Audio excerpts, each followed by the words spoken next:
Hello everyone, कैसे हैं आप सभी लोग? कैसे चल रही है आप लोगों की एग्जाम की प्रिपरेशन? आई होप बढ़िया ही चल रही होगी। ये जो पूरा साल आप लोगों को मिला है, आप लोगों ने बहुत ही मेहनत की होगी, बहुत ज़्यादा जद्दोजहद करके आपने अपने एग्जाम के लिए प्रिपेयर किया होगा।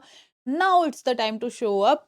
और आपको अपने जितना भी आप लोगों को टाइम मिला है, अभी 20 दिन, 25 दिन, 15 दिन, जो भी आप लोगों को टाइम मिला है, आप लोगों की डेट शीट आ गई है, आप लोगों ने देख लिया होगा। Now it's time to just revise.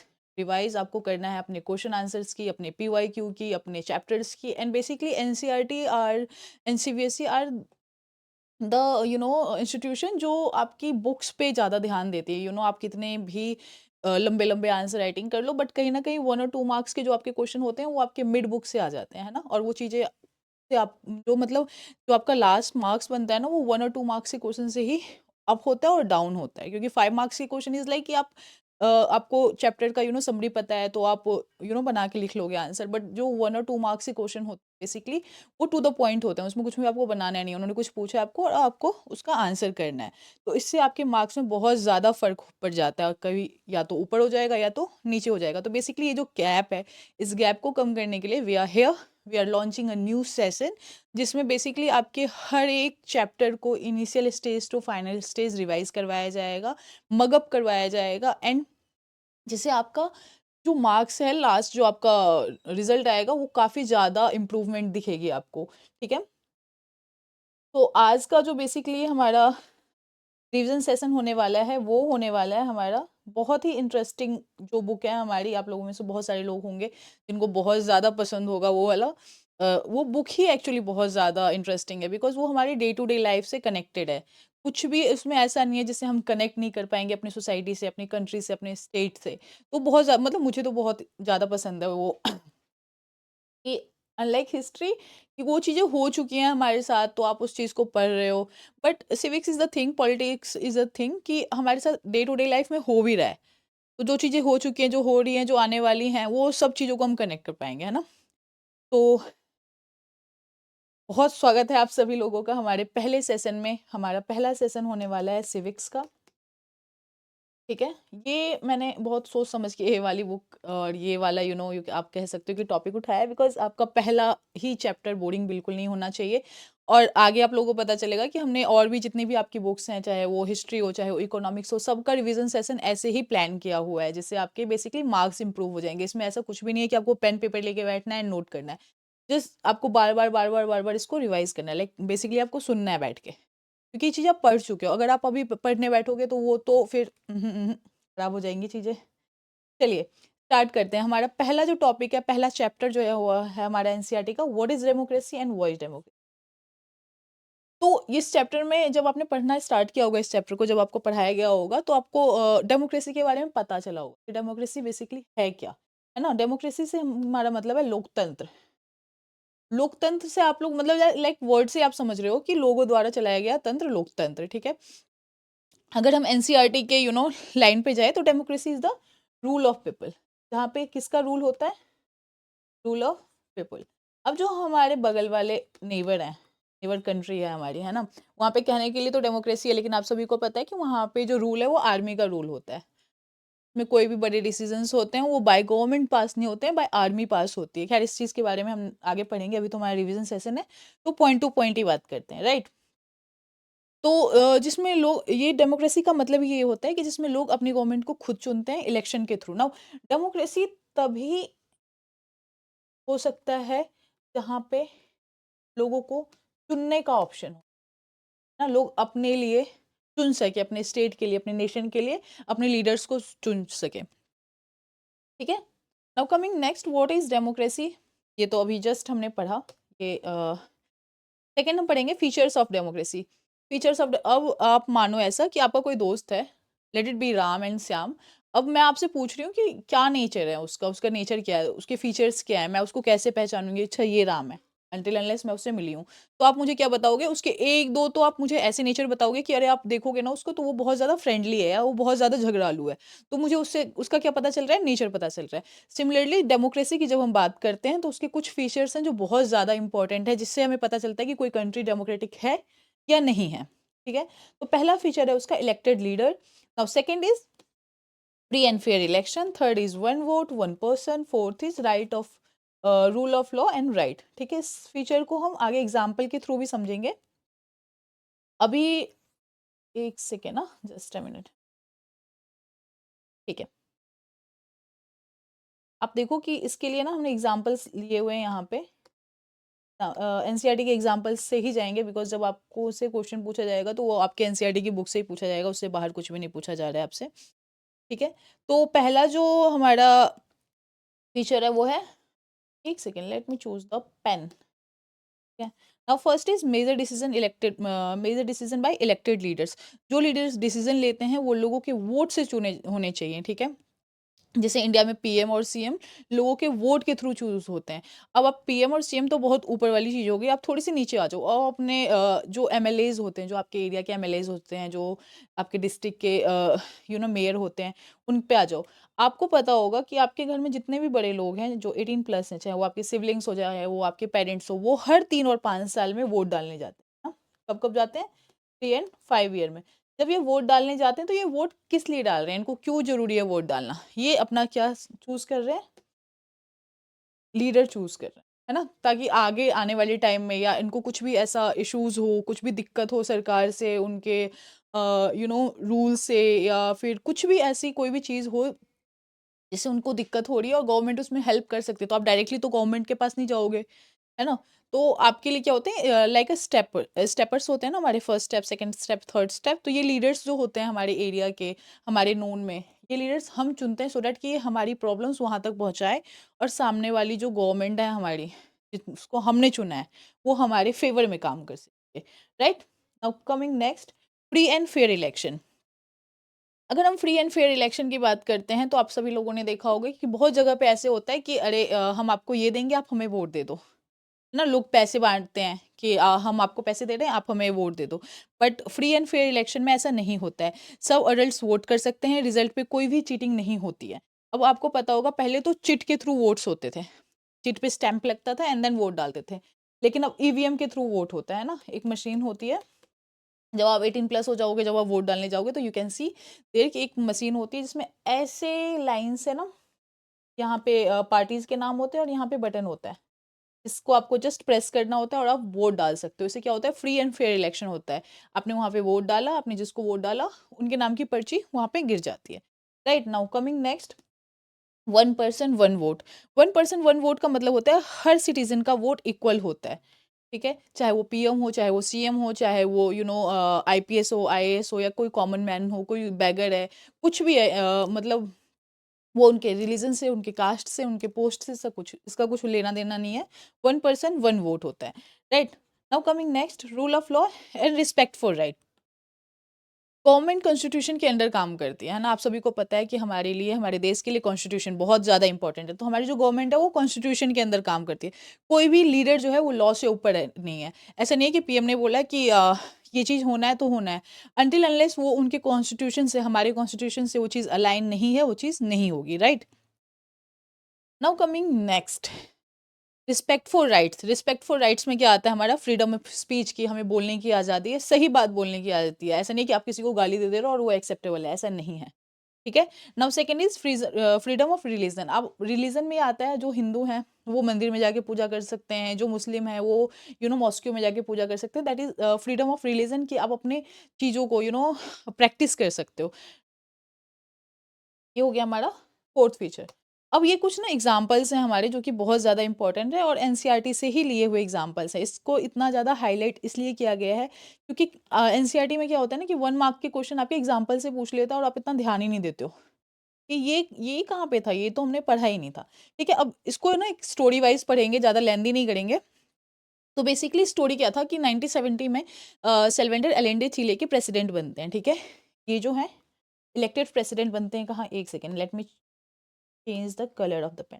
कहाँ के प्रेसिडेंट बनते हैं? चिले के। कब? 1970 में। ठीक है, तो वहाँ पे प्रॉब्लम क्या हुई थी कि जो रिच लोग थे, मतलब जो अमेरिकन लोग थे, उनको ये पसंद नहीं थे एलेंडे। ठीक है, क्यों? क्योंकि ये फैक्ट्रीज और माइंस को जो था वो गवर्नमेंट के कंट्रोल में लाना चाहते थे और गरीबों के लिए काम करना चाहते थे। बट अनलाइक वी नो कि हमारे जो हम पे जो ब्रिटिशर्स थे, जब वो इंडिया में आए थे तो उन्होंने क्या किया था, सारी जो फैक्ट्रीज थी, जितनी भी माइंस थी, उसको अपने अंडर ले लिया था और जो इंडियन पीपल थे उनको बहुत कम पे स्केल पे रखा हुआ था और उससे काम करवाते थे। इससे आप कनेक्ट कर सकते हो चिली का जो भी सिचुएशन हो रहा होगा वहाँ पे, ठीक है? अब यहाँ पे क्या होता है कि रिज़ल्ट में जो व्हाइट लोग होते हैं अमेरिका के, उनको ये पसंद नहीं थे, तो इनको ना मार दिया गया। जब इनको मार दिया गया तो यहाँ पे क्या आ जाता है, डिक्टेटरशिप आ जाता है, लोगों के राइट्स छीन लिए जाते हैं, मीडिया को कंट्रोल कर लिया जाता है। और जो ओपोजिशन पार्टी होती है, हर एक डेमोक्रेटिक सोसाइटी में, कंट्री में 2 पार्टियाँ होती हैं, एक ओपोजिशन में होती है और एक पावर में होती है। तो जो ओपोजिशन में पार्टी थी उसको बंद कर दिया जाता है, कहाँ पे? जेल में। तो ये इससे हमें बेसिकली ये एग्जांपल हमें दिया क्यों गया था? इससे ये होता है कि सिर्फ़ इलेक्शन जीतना ही काफ़ी नहीं है, डेमोक्रेसी को बचाना भी ज़रूरी है। अब सी ये जो इलेक्टेड प्रेसिडेंट थे एलएनडी, इनको तो इलेक्ट किया गया था, लोगों द्वारा चुना गया था। बट एट द एंड क्या होता है, जहाँ पे जो चीज़ पावर में है, जो लोग ज़्यादा हैं, जो लोग पावरफुल हैं, उन्होंने क्या किया? डेमोक्रेटिक फीचर को ही खराब कर दिया। तो इसको हम ये नहीं कह सकते, वहाँ पे हम ये कह सकते हैं कि डेमोक्रेसी था, बट वो डेमोक्रेसी प्रैक्टिस नहीं हो रहा था, राइट? नाउ अब क्या होता है कि 1973 से 1970 सॉरी 1973 से 1988 में चिले के अंडर में क्या होता है कि पिंचॉट ने 15 साल तक रूल किया। जिन्होंने मरवाया था ना इनको, उन्होंने 15 साल तक रूल किया। कोई फ्री इलेक्शन नहीं हुआ, लोग बोल नहीं सकते थे, अपने पॉइंट्स गवर्नमेंट के आगे नहीं रख सकते थे और बेसिकली गवर्नमेंट तो आप कह ही नहीं सकते कि वहाँ पे गवर्नमेंट था। नाउ 1988 में क्या होता है, रेफरेंडम होता है, लोगों से पूछा जाता है कि आपको चाहिए ये डिक्टेटरशिप या नहीं चाहिए? लोगों ने क्लियरली मना कर दिया, फिर वहाँ पे डेमोक्रेसी वापस आ गई।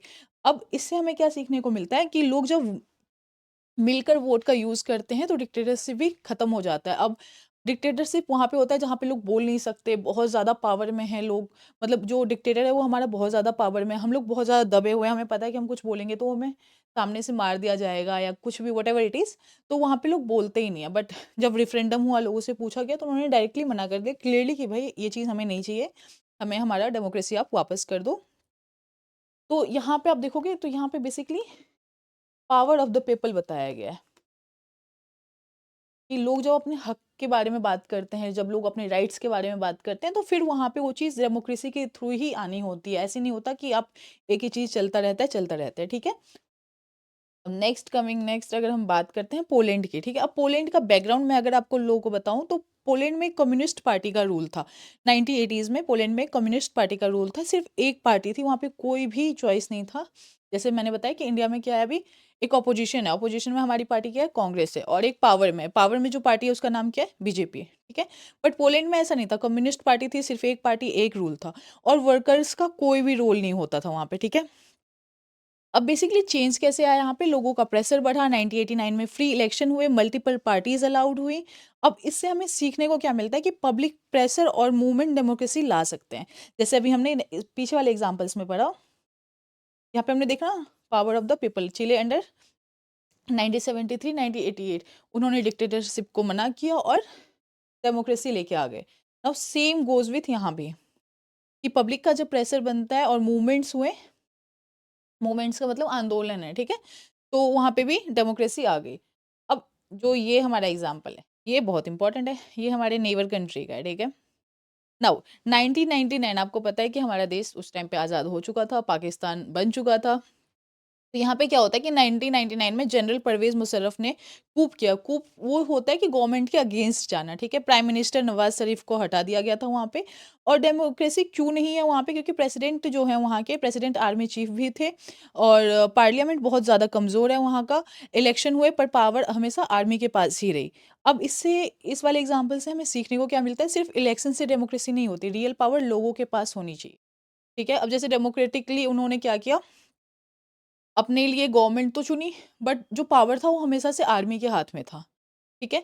तो सिर्फ़ इलेक्शन से ही डेमोक्रेसी नहीं आती, रियल पावर अब हमेशा लोगों के हाथ में होती है। जब हमने अभी व्हाट इज़ डेमोक्रेसी पढ़ा, वहाँ पे हमने पढ़ा रूल बाय द पीपल। सारा पावर हम लोगों के हाथ में होता है, पीपल के हाथ में होता है, सिटीज़न के हाथ में होता है, ठीक है? ऐसा नहीं होता कि आपने अपना लीडर चुन लिया तो अब सारे जो डिसीज़न्स हैं आपके लिए वही लेंगे। आपके पास पूरा राइट होता है उनसे क्वेश्चन करने का, उनके डिसीज़न को मार्क करने का कि आप ऐसा नहीं कर सकते हो या ऐसा कर सकते हो। अपने एग्ज़ाम्पल्स आप उनके सामने रख सकते हो, ठीक है? नाउ कमिंग, ये भी हमारे जो नेबर हैं, बहुत ज़्यादा इम्पोर्टेंट है, China, one party one rule, यहाँ तो बहुत खराब सिस्टम है, ठीक है? चाइना में भी क्या है, सिर्फ़ एक कम्युनिस्ट पार्टी रूल करती है, इलेक्शन होते हैं पर चॉइस नहीं होती, हमें ही जीतना है जी, वो वाला हिसाब है। सेम पार्टी के कैंडिडेट खड़े होते हैं, ऑपोजिशन अलाउड नहीं होता, फ्री मीडिया नहीं होता, तो ये भी आप यहाँ पे ये नहीं कह सकते हो कि चाइना डेमोक्रेटिक है, बट वो प्रैक्टिस ही नहीं कर रहे हैं अपना डेमोक्रेटिक राइट्स, है ना? तो अगर चॉइस ही नहीं है तो इलेक्शन का मतलब क्या हो गया? इस वाले एग्जाम्पल से हमें क्या सीखने को मिलता है कि if there is no if there is no choice, what is election meant for? ठीक है। अब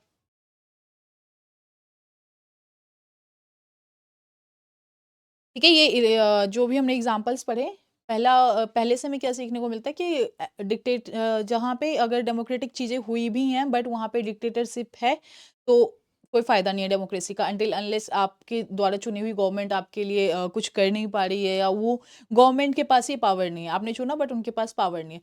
पोलैंड में क्या था, कम्युनिस्ट पार्टी थी, एक ही पार्टी का रूल रहा हमेशा, तो लोगों ने उनको भी नकार दिया कि हमें जी अब चाहिए ही नहीं।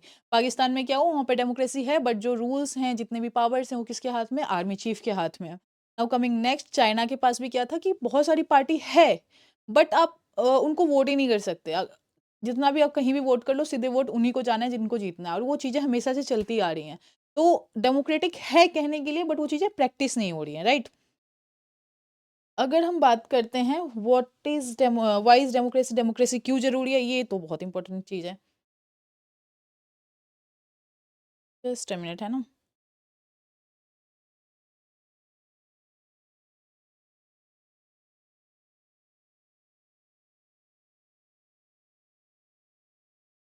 हाँ जी। अभी जो जितने भी हमने एग्जांपल्स पढ़े, उसमें हमने ये पढ़ा था कि व्हाट इज़ डेमोक्रेसी, डेमोक्रेसी था क्या? फिर हमने उसके एग्जांपल्स पढ़े, क्या होना चाहिए डेमोक्रेटिक उसमें, क्या नहीं होना चाहिए, व्हाट इज़ डेमोक्रेसी। अब हमें डेमोक्रेसी की ज़रूरत क्या है? द नेक्स्ट क्वेश्चन इज़, हमें डेमोक्रेसी की ज़रूरत क्या है?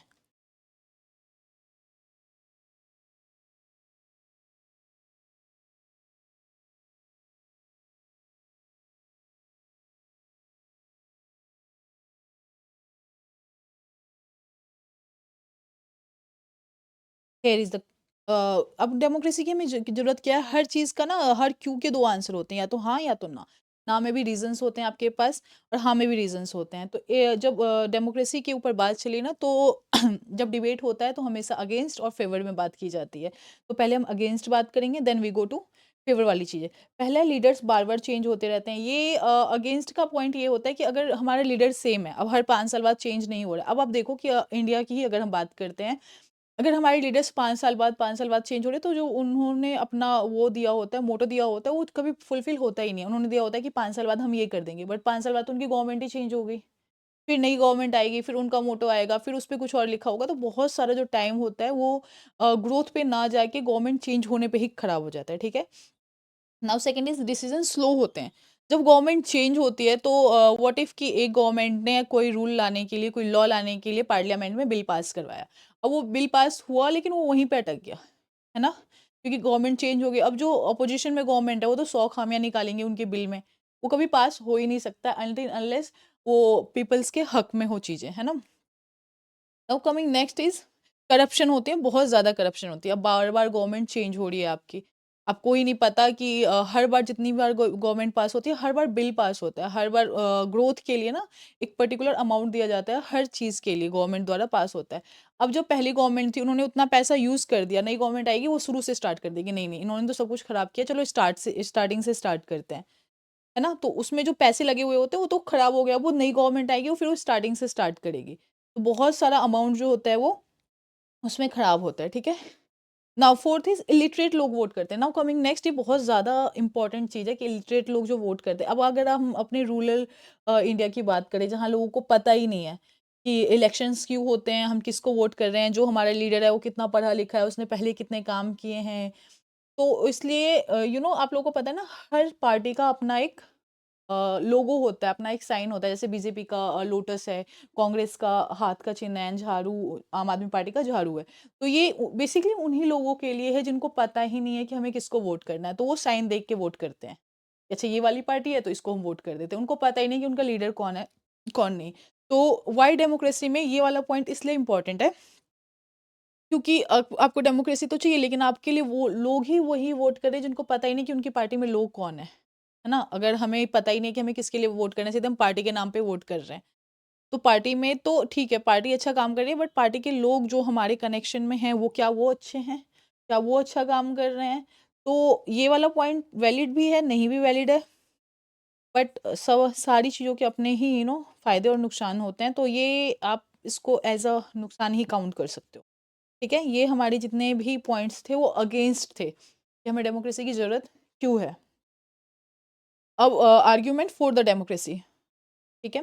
नाउ पहला point is more accountable government होती है। अब जब 5 साल बाद गवर्नमेंट चेंज होती रहेगी, तो जब हम नए गवर्नमेंट के लिए वोट करेंगे, तो हम उससे पूछ सकेंगे कि आपने पहले क्या काम किया था, ठीक है? तो गवर्नमेंट ज़्यादा अकाउंटेबल हो जाती है। गवर्नमेंट को ये लगता है कि 5 साल बाद फिर हमें वोट माँगने के लिए जाना है लोगों को।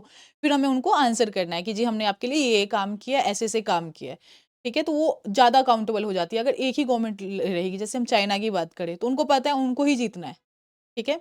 तो अकाउंटेबल नहीं है चीज़ों के लिए, या उनको इतना ज़्यादा प्रेशर नहीं है उनके ऊपर काम करने का, कि कुछ भी करेंगे हमारी पार्टी आएगी। बट यहाँ पे जो डेमोक्रेटिक कंट्री है लाइक इंडिया, वहाँ पे ऐसा नहीं होता। हर 5 साल बाद गवर्नमेंट चेंज होती है, तो उनको पता है कि अगर हम काम नहीं करेंगे तो हमें वोट नहीं मिलेगा, ठीक है? Now coming next, better decisions.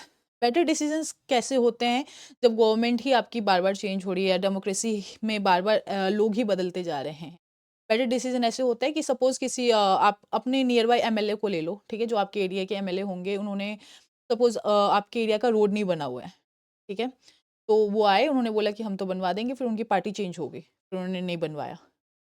But अब जो ये वाली गवर्नमेंट, नेक्स्ट जो गवर्नमेंट आई है, अब उनके ऊपर है कि उनको वो चीज़ बनवानी है, क्योंकि लास्ट गवर्नमेंट ने बना के नहीं दिया उनको, तो आप लोगों के पास रीज़न है उनको बोलने का कि जी ये का वाला काम तो उन्होंने भी नहीं किया था, आपने भी नहीं किया था, तो वो काम वो आपको करके देंगे, तो डिसीजंस बेटर हो जाएँगे, ठीक है? Now third is peaceful solution of conflicts. जो हमारे कॉन्फ्लिक्ट्स होते हैं, उनके पीसफुल सॉल्यूशन मिल जाते हैं हमें। अब सी, ये टॉपिक कुछ ऐसा है कि जैसे अभी आप देखोगे कि यूजीसी का बिल आया है, ठीक है? बट सुप्रीम कोर्ट ने उस पे रोक लगा दिया है कि उसमें बहुत सारे पॉइंट्स ऐसे हैं जो कि बेसिकली कास्ट और रिलीजन बेस्ड है, जो हमारे कॉन्स्टिट्यूशन में जिस चीज़ को बिल्कुल भी पावर नहीं मिली हुई है, सपोर्ट नहीं किया गया है उस चीज़ को, कि हर एक चीज़ कॉन्स्टिट्यूशन रिलीजन और कास्ट बेस्ड रहेगी। ठीक है? तो किसी भी कोई भी वो होता है, कॉन्फ्लिक्ट होता है, उसका पीसफुल सॉल्यूशन होता है। लोगों ने स्टूडेंट्स ने आवाज़ उठाई कि जी ये तो गलत है, आप तो कास्ट बेस्ड चीज़ों को ज़्यादा फ़ेवर कर रहे हो, तो सुप्रीम कोर्ट ने क्या किया, इस पे रोक लगा दिया, ठीक है? डेमोक्रेसी है इसलिए हम ऐसा कर पा रहे हैं, अगर डेमोक्रेसी नहीं होता, डिक्टेटरशिप होता, तो उन्होंने बोल दिया, हमने मान लिया, ऐसी चीज़ें होती, ठीक है? Enhance dignity of citizens. अच्छा, ठीक है। अब सपोज़ किसी को हमने उसके कास्ट के बेस पे उसको जज कर रहे हैं, या उसको काम नहीं मिल रहा है, या वो बच्चा पढ़ नहीं पा रहा है कास्ट बेस पे, ठीक है? तो ये डेमोक्रेसी के फ़ेवर में है या अगेंस्ट में चीज़ें हैं? ये उसके अगेंस्ट में चीज़ें हैं, ठीक है? तो ये जब हम डेमोक्रेसी की बात करते हैं, तो ये डिग्निटी को एनहांस कर देता है, ठीक है? सिटीज़न की डिग्निटी को एनहांस कर देता है, हमारे कॉन्स्टिट्यूशन में उसको पूरा हक है कि वो पढ़ सकता है, जहाँ चाहे कुछ भी प्रैक्टिस कर सकता है, अनटिल अनलेस वो किसी और चीज़ को हार्म कर रहा हो, किसी और पर्सन को हार्म कर रहा हो, या उसके रिलीजन को, उसके वर्ड्स को हार्म कर ना कर रहा हो, ठीक है? तो डेमोक्रेसी में ही ऐसा होता है कि एनहांस होती है डिग्निटी। अगर हम ब्रिटिश रूल की बात करें, तो जो हमारे पॉलिटिशियंस थे, या हमारे ही लोग थे, कितना ज़्यादा उन पे ज़ुल्म हुआ है कि वो कुछ बोल ही नहीं पाते थे, उनके पास कोई राइट नहीं था, कहाँ जाएँगे वो बोलने के लिए? पावर में भी ब्रिटिश थे, सुपर पावर में भी ब्रिटिश थे, और हमारे आस-पास जो हमारे लोग थे, वो हमारी बिल्कुल भी हेल्प नहीं कर सकते। और ना मीडिया का भी पूरा का पूरा जो कंट्रोल था, वो इन्हीं लोगों के हाथ में होता है डिक्टेटरशिप में।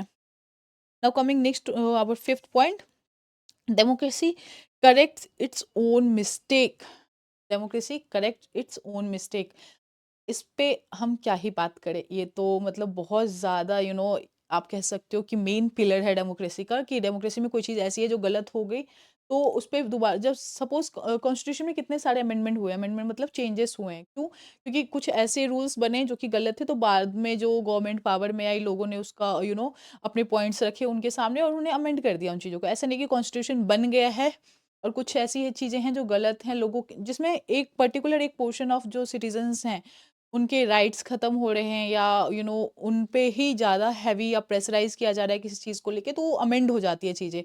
अ, उस चीज़ को फिर चेंज किया जाता है, और फिर उनके फ़ेवर में और अदर सिटीज़न्स को फ़ेवर में रख के फिर काम किया जाता है, राइट? तो ये अगेंस्ट और फेवर वाली हमने चीज़ें पढ़ ली कि जब डेमोक्रेसी के फेवर की बात करते हैं तो ये चीज़ें हमें मिलती हैं, और अगेंस्ट की बात करते हैं तो नुकसान देखे गए हैं कि इससे ये होता है, इससे ये होता है। ठीक है, बट बहुत ज़्यादा जो क्रिटिकल थिंकिंग अगर हम कहें तो डेमोक्रेसी के फेवर में ही हुई हुई चीज़ें हैं, और वो बहुत ज़्यादा ज़रूरी हैं। चलिए, ब्रॉडर मीनिंग ऑफ डेमोक्रेसी की अगर हम बात करते हैं, तो आप क्या समझते हैं ब्रॉडर मीनिंग ऑफ डेमोक्रेसी से? बोलो, बोलो।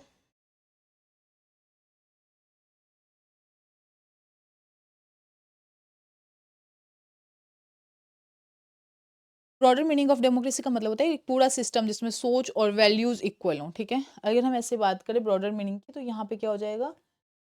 थिंकिंग इक्वल टू, या थिंकिंग प्लस वैल्यू आप कह दो, ठीक है? ठीक, लोग सिर्फ वोट ही नहीं करते, अपनी ज़िंदगी के डिसीजंस भी रिस्पेक्ट और इक्वालिटी से ही पाते हैं। अब सपोज़ कहीं पे ब्रॉडर मीनिंग में इसका मतलब ये नहीं हुआ कि सिर्फ हमें वोट देने का अधिकार है। डेमोक्रेसी का अब ऐसा मतलब नहीं होता कि किसी कंट्री में डेमोक्रेसी आ गई है, हम सिर्फ वोट डाल रहे हैं जी। हमारी कंट्री में डेमोक्रेसी है, हम सिर्फ वोट डाल रहे हैं, ये इतना ही हमारा राइट है, इतना ही हम प्रैक्टिस कर रहे हैं, ऐसा नहीं होता है, ठीक है? सबसे पहला पॉइंट होता है उसका कि पॉलिटिकल डेमोक्रेसी में फ्री एंड फेयर इलेक्शन होते हैं, वन पर्सन वन रूल होता है, गवर्नमेंट लोगों से लोगों के वोट से ही बनती है, ठीक है? और सोशल डेमोक्रेसी होता है। सोशल डेमोक्रेसी का मतलब सब लोग बराबर हैं, कास्ट, जेंडर, रिलीजन के बेसिस पे डिस्क्रिमिनेशन नहीं होता है। लड़का और लड़की को इक्वल अपॉर्च्युनिटी मिलता है, लोअर कास्ट को रिस्पेक्ट मिलता है, उनको उनकी राइट मिलती है। अगर सोसाइटी में इनइक्वालिटी है, तो डेमोक्रेसी पूरी नहीं होती। मतलब हम ये नहीं कह सकते फुल ऑन डेमोक्रेसी यहाँ पे मतलब प्रैक्टिस की जा रही है, एक्सरसाइज हो रहा है, ऐसा नहीं होता है। ठीक है? Now third point is economic democracy भी होती है। अगर आर्थिक स्तर पर हम देखें तो सबको बेसिक नीड मिलनी चाहिए, जैसे रोटी, कपड़ा, मकान, एजुकेशन, हेल्थ।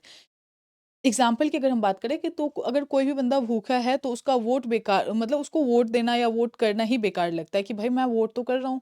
मैं एक डेमोक्रेटिक कंट्री में हूँ, और अगर मैं मेरे को मुझे जॉब नहीं मिल रही, मैं पढ़ नहीं सकता, तो मेरा वोट किस काम का है ना? तो गवर्नमेंट ने, हमारे गवर्नमेंट ने, आपको पता है कितने सारे ऐसे इंस्टीट्यूट हैं जो फ्री एजुकेशन प्रोवाइड करते हैं, कितने गवर्नमेंट स्कूल हैं, कितने गवर्नमेंट इंस्टीट्यूशन हैं जो फ्री एजुकेशन प्रोवाइड करते हैं उन लोगों के लिए बेसिकली, जिनके पास जो आर्थिक रूप से कमज़ोर हैं, जो बिलो पॉवर्टी लाइन हैं या जो मिडिल क्लास फैमिली से भी आते हैं, उन लोगों के लिए भी इतने सारे स्कॉलरशिप चलाए जाते हैं कि जो आर्थिक स्तर पे भी गवर्नमेंट वहाँ पे है, डेमोक्रेसी वहाँ पे है, आप सभी लोग इक्वली पढ़ सकते हो, इक्वली अपने लिए चीज़ें चुन सकते हो, ठीक है?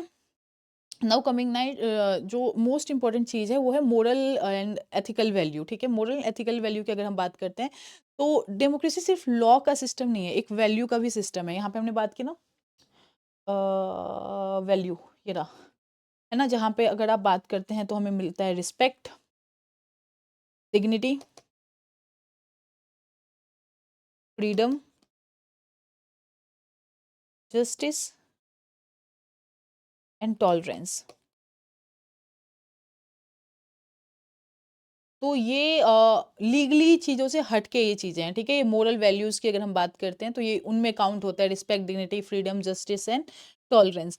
अगर हम ऐसे मोरल वैल्यू की बात करें तो माइनॉरिटी की बात सुनना, ऑपोजिशन को बोलने देना, जो अब सपोज़ जो पार्टी पावर में आ गई वो क्यों सुनेगी ऑपोजिशन की? बट ऐसा नहीं होता है। जब हमारे लोअर हाउस में, अपर हाउस में, जब हम उसकी बात करेंगे ना, विधानसभा, लोकसभा, इसकी बात करेंगे, उसमें हम पढ़ेंगे लोअर होम्स जो होते हैं हमारे, और राइट अपर होम्स जो होते हैं उसकी बात करेंगे। उसमें ऑपोजिशन पूरी तरीके से बोलती है और रूलिंग पार्टी को बहुत सारे क्वेश्चन करती है कि भाई आप ऐसा क्यों कर रहे हो? ऐसा क्यों कर रहे हो? आपने ये वाला लॉ क्यों लाया? इस लॉ से इस वाली कम्युनिटी को या इस वाले लोगों को ये दुःख हो रहा है, या ये परेशानी हो रही है, आप ऐसा नहीं कर सकते। तो ये जो जितने भी क्वेश्चन्स होते हैं वो रूलिंग पार्टी को उसका आंसर करना पड़ता है। जब वो उसको आंसर करती है, जब लोग सैटिस्फाई होते हैं, तभी वो बिल पास होता है, राइट? तो अगर हम मोरल एंड एथिकल वैल्यू की बात करें तो माइनॉरिटी की बात सुनना is one of that thing कि जहाँ पे आप सभी लोगों को साथ में लेके चल रहे हो। ऐसा नहीं है जो लोग पावर में हैं, या लोग जो ज़्यादा, जैसे हिंदू और मुस्लिम की यहाँ पे बात करते हैं, तो माइनॉरिटी में क्या है, मुस्लिम आते हैं हमारे, और मेजॉरिटी में क्या आती है, हिंदू आती है। In India we are talking about. तो यहाँ पे दोनों की ही इक्वल तरीके से बात सुनी जाती है। लोग अपने राइट्स, अपने डेमोक्रेटिक वैल्यू बहुत बेटर तरीके से इक्वली ही एक्सरसाइज करते हैं। ऐसा नहीं है कि जो माइनॉरिटी है उनके पास ये फ्रीडम नहीं है, और जो मेजॉरिटी है उनके पास ये फ्रीडम है, ऐसा कुछ भी नहीं है। ठीक है। डेमोक्रेसी लाइफ टू लाइफ में अगर हम बात करें तो डेमोक्रेसी सिर्फ पार्लियामेंट तक ही लिमिटेड नहीं है। स्कूल्स में स्टूडेंट्स की बात करना, फैमिली में बच्चों के और वुमेन की ओपिनियन बहुत ज़्यादा इंपॉर्टेंट होते हैं। ऑफिस में एम्प्लॉय के राइट्स होना, यहाँ भी डेमोक्रेसी उतनी ही फॉलो होती है। डेमोक्रेटिक सिर्फ हमारे विधानसभा, लोकसभा या लीडर्स तक सीमित नहीं है, ठीक है? हमारी डे टू डे लाइफ में भी हम डेमोक्रेटिक चीज़ों को अ, उतना ही एक्सरसाइज करते हैं जितना कि जब लोग पावर में बैठ के उन चीज़ों को यूज़ कर रहे होते हैं। अभी आप देखो कि अभी हमारा बजट आया है ना? और निर्मला सीतारमन जो हैं हमारी फाइनेंस मिनिस्टर हैं, उन्होंने पास किया है। तो वुमेन को भी उतनी ही राइट्स हैं जितने एक मेल मेंबर को है। तो डेमोक्रेसी हर जगह है, ठीक है? तो ये हमारे इस चैप्टर का सार था, why is democracy, what is democracy. अगर ये चैप्टर आप लोगों को सही लगा हो, अभी तक आप लोगों को सारी चीज़ें क्लियर हों, तो आप कमेंट कर सकते हो। We can go through the question answer, और 1 मार्क्स के भी क्वेश्चन आंसर हम कर सकते हैं इसमें। आपकी आंसर प्रैक्टिस वाली चीज़ भी हम लेके आएँगे तब, जब आप लोग हमें बताओगे कि हाँ, आपको ज़रूरत है इस चीज़ की, ठीक है? आपके पास ज़्यादा टाइम नहीं है, तो आप अब नए-नए चैप्टर्स और नई से स्टार्टिंग से पढ़ना मत स्टार्ट करो। Just go for the practice वाली चीज़ें, और उसी से आपके मार्क्स एनहांस होंगे। अब आपके पास बिल्कुल भी टाइम नहीं है कि आप दोबारा से बुक उठा के दोबारा से पढ़ना स्टार्ट कर दो, वो टाइम चला गया आपका, बिकॉज़ आपके पास सिर्फ़ ये सोशल स्टडीज़ ही नहीं है, आपके पास अदर चैप्टर्स भी हैं, like your math, your science, your English. तो उस वाली चीज़ों पे भी आपको ध्यान देना है। ये वाला जिम्मा एसएसटी वाला तो हमने उठाया हुआ है आपका, ठीक है? तो आपके मार्क्स यहीं से एनहांस होंगे, जस्ट आपको आना है, रिवाइज़ करना है, and you are good to go. ठीक है? प्रैक्टिस सेशन जो आपका आंसर का क्वेश्चन आंसर का होगा या पीवाईक्यू का, विल थिंक आप अगर आपको बहुत ज़्यादा नीड है, you can connect us you can connect with us on our Telegram channel और कमेंट्स में। तो आप वहाँ पे भी आंसर प्रैक्टिस वाली चीज़ें कर सकते हो। एंड वन मोर थिंग, बहुत सारे बच्चे आप लोगों में से ऐसे होते हैं जो आंसर प्रैक्टिस करते तो हैं, बट उनको कोई बताने वाला नहीं होता है कि आपने ये सही किया, आपने ये गलत किया, आपको ऐसे करना है, या आपकी जो आंसर राइटिंग की बॉडी है वो ऐसे होने वाली है। तो what you can do is, आप टेलीग्राम पे हमसे कनेक्ट हो, आप अपनी आंसर राइटिंग प्रैक्टिस करो, and send us the copy pictures, जितना भी आपने लिखा है ना उसकी पिक्चर सेंड करो। We will go through line by line, and आपको बताया जाएगा कि हाँ, ये आपका इतने मार्क्स का क्वेश्चन के लिए आप इतना लिख सकते हो, इतने मार्क्स के क्वेश्चन के लिए आप इतना लिख सकते हो। इसमें बेसिकली क्या होगा कि वन बाय वन करके आप सभी के आंसर्स चेक होंगे, एंड आप सभी को आपकी खामियां बताई जाएंगी, सो डैट कि जब आप पेपर में बैठे हुए हो तो आपको पता हो कि 3 मार्क्स का पेपर है तो आपको कितना लिखना है, 5 मार्क्स का पेपर है तो आपको कितना लिखना है, राइट? और ये चीज़ें आपके टेलीग्राम पे बिल्कुल ही अवेलेबल होंगी। इस वीडियो के नीचे कमेंट में पिन डाउन कर दिया जाएगा टेलीग्राम का, आप वहाँ पे कनेक्ट कर सकते हो हमसे। आपकी जितनी भी दिक्कतें हों, कुछ भी हो, वन बाय वन हर चीज़ का आंसर होगा। ऐसा नहीं होगा कि आपके अनसीन मैसेजेस छोड़ दिए गए हैं, अनसीन क्वेश्चंस छोड़ दिए गए हैं। तो this is the platform you guys are waiting for. तो मिलते हैं हमारे नेक्स्ट सेशन में। अभी तो सिविक्स वाला खत्म होगा, then we will go to history और इकोनॉमिक्स, बट वहाँ पे हम ऐसा करेंगे कि हिस्ट्री वाली चीज़ का एक ही साथ खत्म कर देंगे, लाइक वन शॉट वीडियो लाके खत्म कर देंगे, बिकॉज वो डे टू डे करना आप लोगों के लिए थोड़ा सा बोरिंग हो जाएगा कि रेगुलर आप हिस्ट्री पढ़ रहे हो तो 3-4 चैप्टर्स हैं उसके, आप वही पढ़ रहे हो। तो हम वन शॉट करेंगे। वो सिविक्स का आज पहला था, तो आई थॉट कि चलो वन बाय वन करके स्टार्ट करते हैं। तो we are ending this session here. Let's see you guys in the comment, and we are waiting for you in the telegram. Bye bye.